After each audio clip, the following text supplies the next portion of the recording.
Transitions Equine Assisted Learning is an experience-based approach to learning leadership and life skills with the horse. I've been around horses my entire life. It's always been a very large passion of mine, so that's kind of how I got into it. It's my passion and my purpose, really.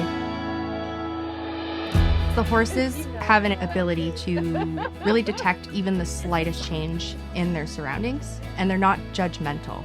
So the horses actually just are a vehicle for us to learn to take a step back, be a little bit kinder to ourselves, and work with them as our team member to really help us become more self-aware and just move forward. So the experience that I offer, we go through a series of ground-based obstacles with our horse as our partner, and we kind of allow them to guide us through the different obstacles that we're doing. But you're leading the horse. Hopefully they're not leading you. If you're struggling to get the horse to do what you're asking it to do, it's likely not the horse.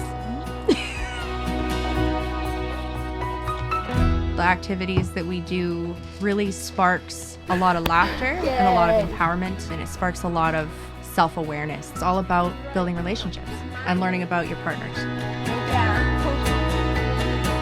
They can expect to leave here feeling, in a date night situation, definitely with probably a reignited spark. In a kid's situation, you can definitely see them leaving with a lot more confidence. So everybody takes it different, but everybody takes away something. It's actually really cool to see. And then at the end of it, we'll have a conversation, we'll wrap up, and then we head over to our fire pit and watch the sunset and have charcuterie. In 30 years of working with horses, I have learned that I can be patient and kind to myself, and I would like to be able to share that with others.